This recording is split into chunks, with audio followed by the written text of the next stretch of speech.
Assalamualaikum warahmatullahi wabarakatuh.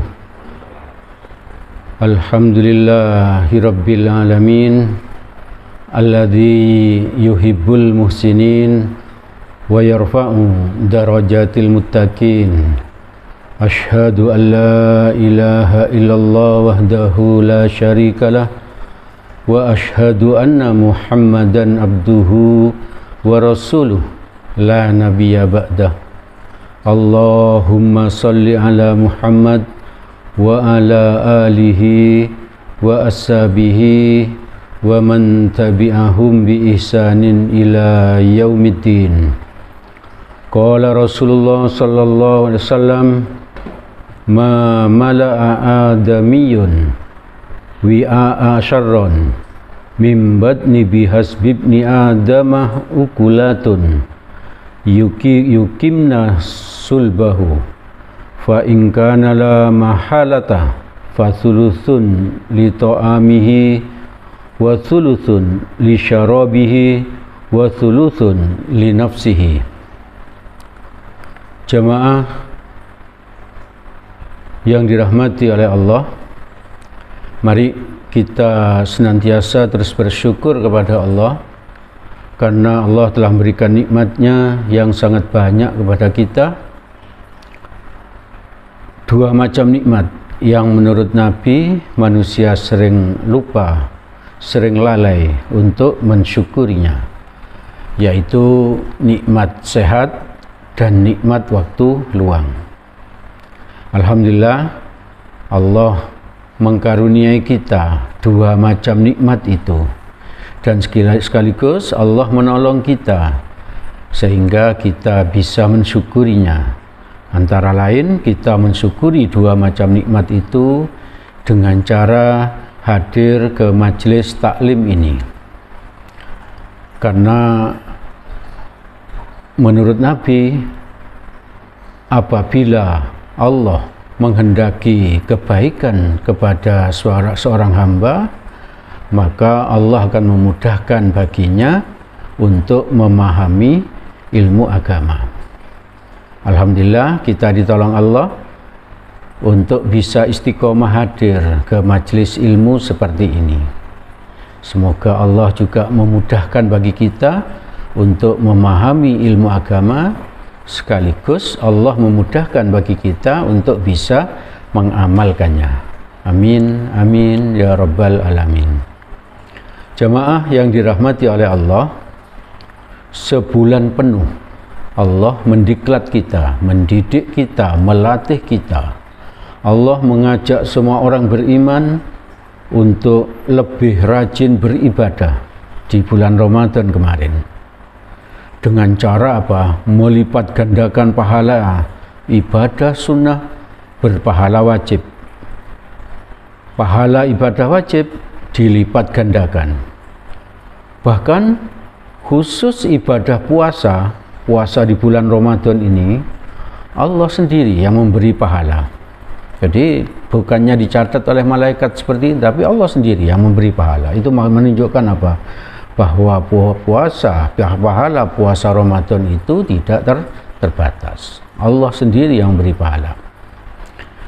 Di bulan puasa itu ada Lailatul Qadar yang lebih baik dari 1000 bulan. Allah mendidik kita, melatih kita agar, minta maaf agak batuk-batuk ya.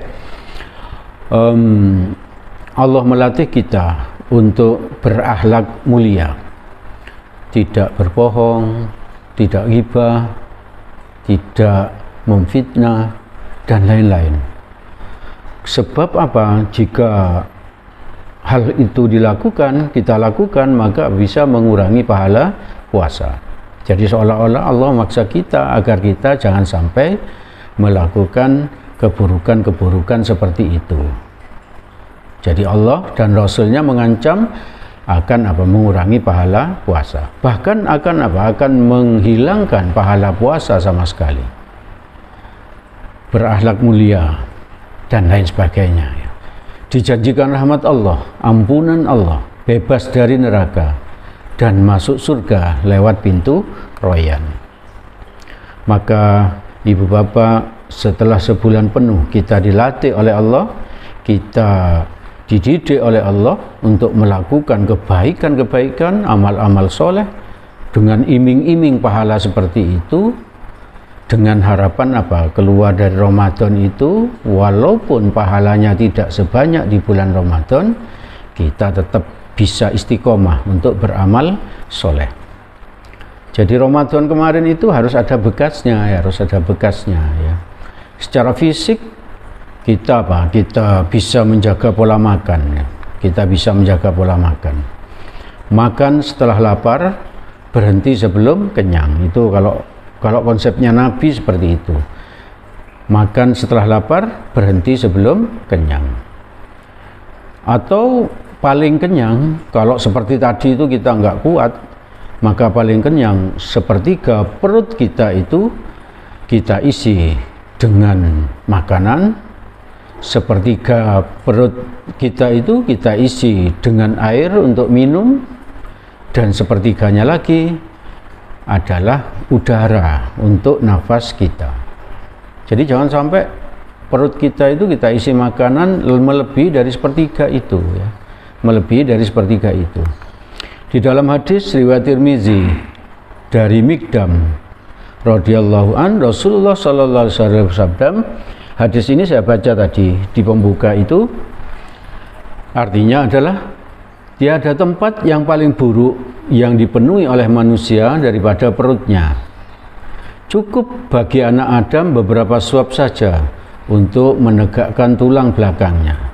Jadi konsepnya itu seperti itu. Kalau kita melakukan makan seperti ini, seperti yang disampaikan Nabi ini, cukup beberapa suap untuk menegakkan tulang belakang. Maka kita tidak perlu diet, Dan pastilah kita sehat ya, karena ini konsep dari Nabi. Nabi tidak mungkin membahayakan umatnya ya. Jika tidak, jadi kalau dengan tadi itu cukup beberapa suap itu kita tidak kuat, masih merasa lapar, maka menurut Nabi, jika tidak, maka sepertiga dari perutnya untuk makanannya, sepertiga lagi untuk air minumnya, dan sepertiga lagi untuk nafasnya. Jadi paling kenyang kita lakukan seperti itu. Maka mari kita berusaha agar nasi yang kita makan itu tidak terlalu banyak ya, tidak terlalu banyak. Kalau selama ini cukup banyak, maka kita kurangi 1 sendok, barangkali 1 hari kita kurangi 1 sendok. Setelah terbiasa, 3 hari terbiasa seperti itu, kita kurangi 1 sendok lagi, dan seterusnya sampai kalau orang yang diabetes itu makannya itu sekitar 8 sendok makan saja. Nasinya itu 8 sendok makan. Jadi kalau kita mengikuti pola makan yang disampaikan Rasul ini, insya Allah tubuh kita akan sehat. Jadi dengan puasa kemarin itu kita akan bisa menjaga pola makan agar tubuh kita sehat. Jangan terus setelah Idul Fitri lalu kita seperti orang dendam itu makan sebanyak-banyaknya dan sebagainya. Itu bukan konsepnya umat Islam ya, bukan konsepnya umat Islam. Juga setelah kita ikut diklat kemarin di bulan Ramadan 1 bulan penuh, akhlak kita harusnya menjadi lebih baik. Bisa menahan marah, mudah memaafkan, lemah lembut, jujur, ikhlas, bersyukur, lebih menghormati orang lain, dan lain-lain ya. Jadi akhlak-akhlak yang dipaksakan oleh Allah di bulan Ramadan kemarin itu dengan cara apa? Allah memaksa kita, mengancam kita akan mengurangi pahala puasa atau menghilangkan pahala puasa sama sekali. Maka di 11 bulan mulai Syawal ini sampai ke depan itu mari kita jaga ya, kita jaga tetap berakhlak mulia ya. Seperti yang saya sebut tadi. Agar kita bisa tetap berusaha untuk berakhlak mulia, maka mari kita ingat kembali hadis tentang orang yang paling bangkrut ya. Insya Allah Jamaah sekalian sudah hafal dengan hadis ini. Tapi mari kita ingat lagi ya, agar kita dicerahkan bahwa kalau kita punya akhlak yang jelek, kita bisa-bisa menjadi orang yang paling bangkrut menurut Nabi. Di dalam hadis riwayat Muslim nomor 2581 dari Abu Hurairah radhiyallahu an, Rasulullah sallallahu alaihi wasallam bersabda, "Tahukah kamu siapakah orang yang paling bangkrut?" Maka para sahabat menjawab, orang yang paling bangkrut itu adalah orang yang kaya raya, tapi setelah itu uangnya habis, hartanya habis, bahkan punya utang. Itu adalah orang yang paling bangkrut. Tapi menurut Nabi bukan seperti itu. Bukan seperti itu. Sesungguhnya orang yang paling bangkrut di kalangan umatku adalah orang yang datang pada hari kiamat dengan membawa pahala yang sangat banyak ya. Pahala sholat, pahala puasa, pahala haji, pahala umroh, pahala zakat, pahala kurban, dan banyak lagi pahala-pahala yang dia bawa. Tapi dia masuk neraka. Kok bisa? Ya, kalau kita normal, maka kita ingin tahu pasti. Kenapa kok bisa orang yang membawa pahala seperti itu kok bisa masuk neraka? Karena di samping orang itu taat sekali beribadah seperti tadi itu, tapi dia tidak bisa menjaga akhlaknya terhadap sesama manusia. Ketika dihisab di padang mahsyar, maka seolah-olah Allah bertanya, kalau setelah ditimbang itu apa amal pahalanya orang ini, berat sekali ya, pahalanya berat sekali. Karena apa? Ada pahala haji, ada pahala puasa, umroh, zakat, dan sebagainya. Jadi timbangan pahala baiknya itu berat sekali. Maka kalau seperti itu malaikat yang menyaksikan tepuk tangan ya, karena apa? Orang ini calon penghuni surga.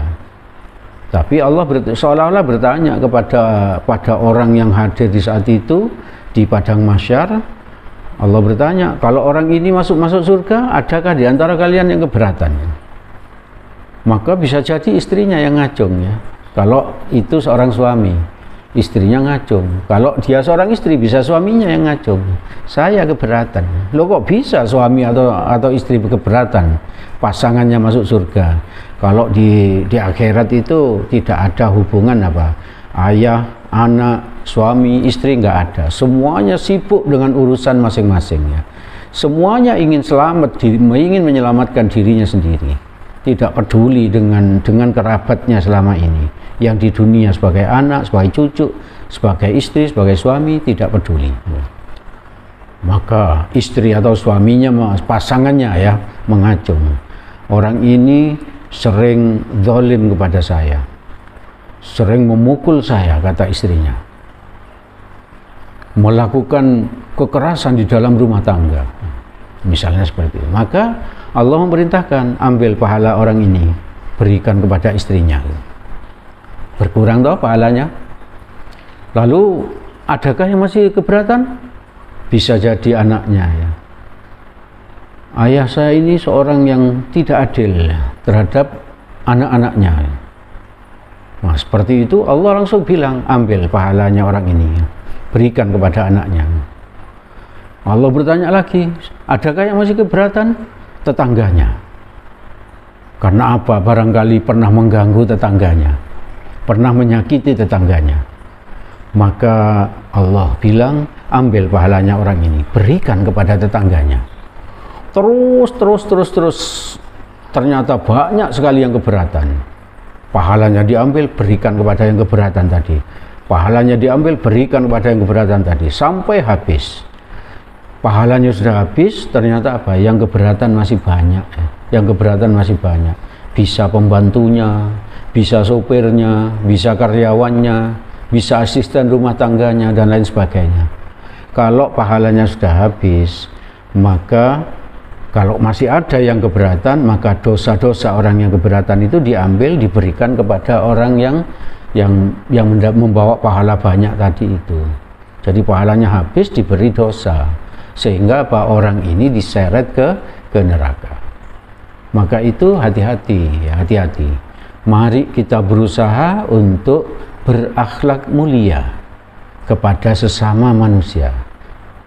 Dimulai dari apa? Dari keluarga kita sendiri, lalu meluas ke tetangga kita, meluas lagi, dan seterusnya. Ibu bapak, saudara-saudara yang dirahmati oleh Allah, kita sering-sering mengingat ini, yaitu hadis tentang orang yang paling bangkrut. Semoga kita tidak termasuk orang yang bangkrut seperti itu. Amin, amin ya rabbal alamin. Ibu bapak, saudara-saudara yang dirahmati oleh Allah, setelah ikut diklat, maka ibadahnya lebih istiqomah ya. Jadi diharapkan tadi itu karena di bulan Ramadan diberi pahala yang banyak, bahkan sampai lebih baik daripada 83 tahun, lebih baik dari 1000 bulan, maka di saat di bulan-bulan lain kita sudah terbiasa dengan beribadah yang istiqomah. Tidak perlu dipaksa-paksa lagi, karena sudah dilatih dalam waktu 1 bulan. Tidak perlu dipaksa, kita sendiri yang terbiasa untuk istiqomah beribadah. Lebih istiqomah. Hadis riwayat Ahmad dan Muslim, Rasulullah SAW bersabda, ahabbul a'mali ilallah adwamuha wa inqallah. Amal ibadah yang paling disukai Allah adalah yang dilakukan secara istiqomah, terus menerus, walaupun sedikit. Jadi mari kita tidak hanya rajin beribadah di bulan puasa, tapi amalan-amalan bulan puasa itu kita istiqomahi di 11 bulan yang lain. Dan mari kita usahakan agar setelah diklat Ramadan ini selesai, maka amal ibadah yang kita lakukan lebih berkualitas. Agar lebih berkualitas, kita harus tahu ilmunya ya. Maka agar tahu ilmunya, kita harus menghadiri majelis-majelis ilmu. Majelis-majelis ilmu. Kita belajar ilmu agama. Kita belajar bagaimana kita bisa sholat dengan baik kalau kita tidak tahu bagaimana cara sholatnya Nabi. Bagaimana kita bisa berhaji dengan baik kalau kita tidak tahu bagaimana hajinya Nabi.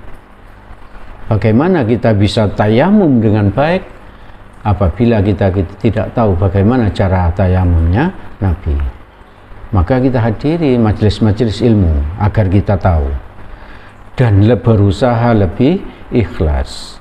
Beribadah ikhlas karena Allah. Mari dalam waktu 11 bulan ini, barangkali jumlah ibadah yang secara kuantitatif, ibadah yang kita lakukan barangkali kita buat tetap saja dulu, tapi kita lebih memperhatikan yang kualitas ini tadi, lebih berkualitas, lebih ikhlas. Semua amal ibadah, amal soleh yang kita lakukan hanya untuk mendapatkan ridhonya Allah. Sebab kalau ibadah itu kita tidak lakukan dengan ikhlas, maka ibadah itu akan sia-sia, tidak diterima oleh Allah. Agar kita bisa ikhlas, mari kita berusaha, kita mengingat lagi sebuah hadis tentang 3 orang yang beramal soleh tapi dia masuk neraka. Bagaimana bisa 3 orang soleh kok bisa masuk neraka? Mari kita baca lagi hadisnya. Karena apa? Karena saya yakin baik ibu, bapak, saudara-saudara sekalian itu sudah pernah mendengarnya. Tapi mari kita ingat lagi. Enggak apa-apa, ilmu agama itu kita ingat-ingat terus.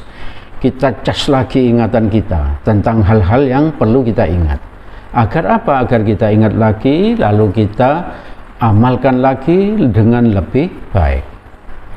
3 orang soleh masuk neraka itu di dalam hadis riwayat Muslim, Nasa'i, Ahmad, dan Baihaqi dari Abu Hurairah radhiyallahu an, Nabi bersabda, ada 3 orang soleh ketika di dunia sedang diadili oleh Allah di padang mahsyar. Orang pertama dipanggil oleh Allah. Ia adalah pria yang mati syahid. Nah, bayangkan, kita pun belum tentu bisa mati syahid ya. Memang kita berharap sekali bisa mati syahid, tapi itu agak sulit. Kita terus berdoa ya. Kalau kita bisa mati husnul khotimah, itu sudah luar biasa ya.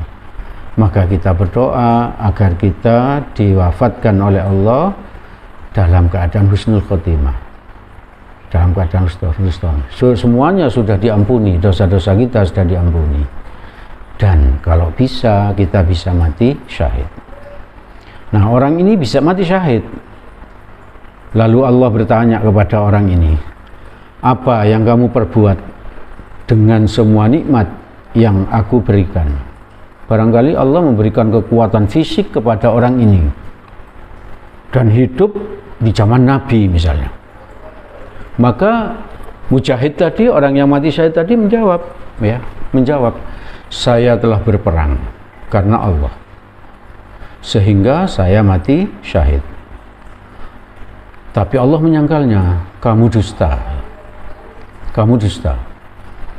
Kamu berperang agar namamu disebut manusia sebagai orang yang pemberani, sebagai orang yang pahlawan ya, sebagai pahlawan. Dan ternyata kamu telah disebut sebagai pahlawan, sebagai pemberani di dunia. Maka orang yang mati syahid tadi itu diseret ke neraka.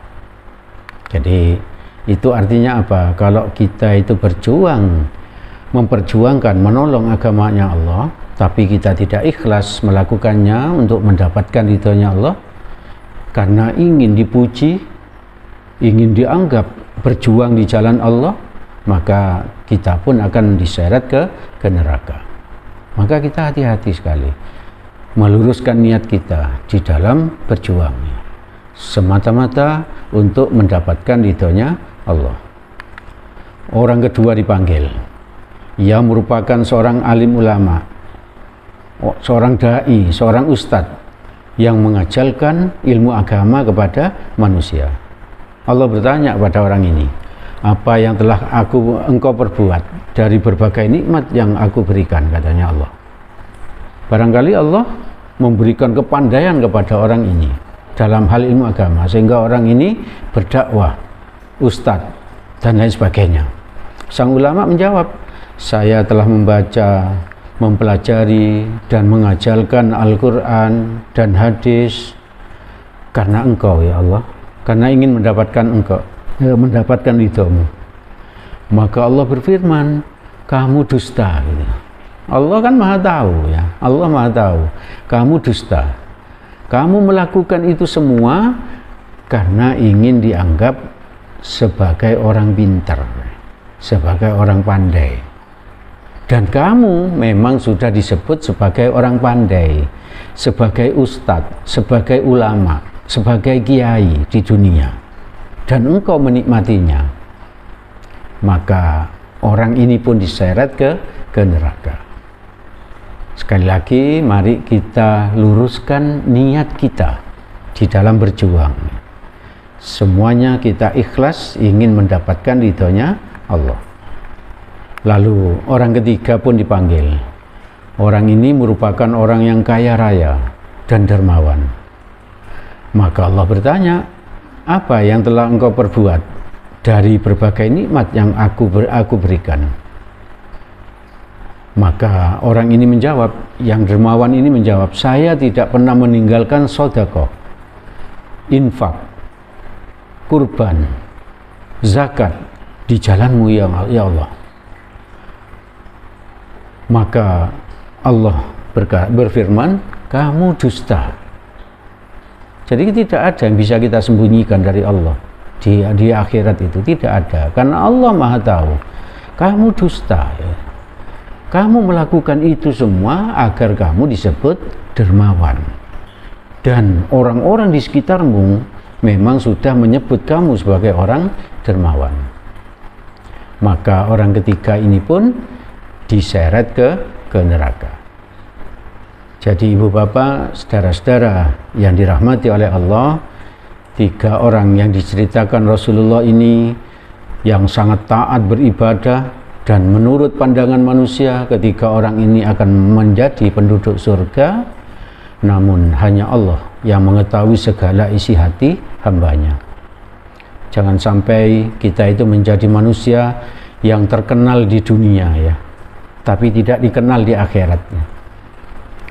Jadi lebih baik kita dikenal di akhirat, di langit sana ya, daripada apa? Hanya terkenal di dunia. Oleh karena itu, mari kita tata hati kita.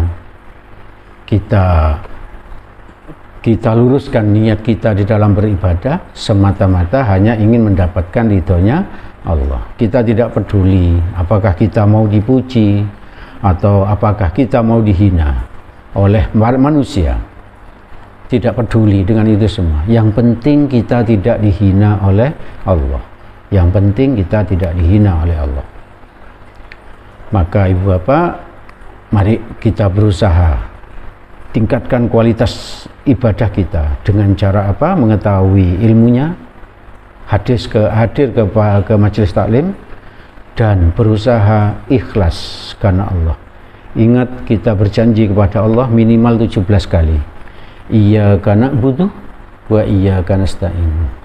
Di dalam sholat kita mesti baca itu minimal 17 kali dalam sehari. Hanya kepada Engkau ya Allah aku hamba beribadah. Hanya kepada Engkau, bukan karena yang lain-lain. Jadi mari kita tafakuri janji kita ini, dan mari kita amalkan dalam kehidupan sehari-hari agar kita bisa lebih ikhlas. Jemaah yang dirahmati oleh Allah, itu yang bisa kami sampaikan pada kesempatan sore ini. Apabila ada yang baik dan benar, itu semata-mata berasal dari Allah Subhanahu wa ta'ala. Semoga ada manfaatnya untuk kita, dan semoga Allah menolong kita agar kita bisa mengamalkannya. Amin. Apabila ada salahnya, saya mohon maaf yang sebesar-besarnya. Mari kita tutup majelis kita ini dengan berdoa kafaratul majelis. Subhanakallahumma wa bihamdik, asyhadu an la ilaha illa anta, astaghfiruka wa atubu ilaik. Billahi taufik wal hidayah. Assalamualaikum warahmatullahi wabarakatuh.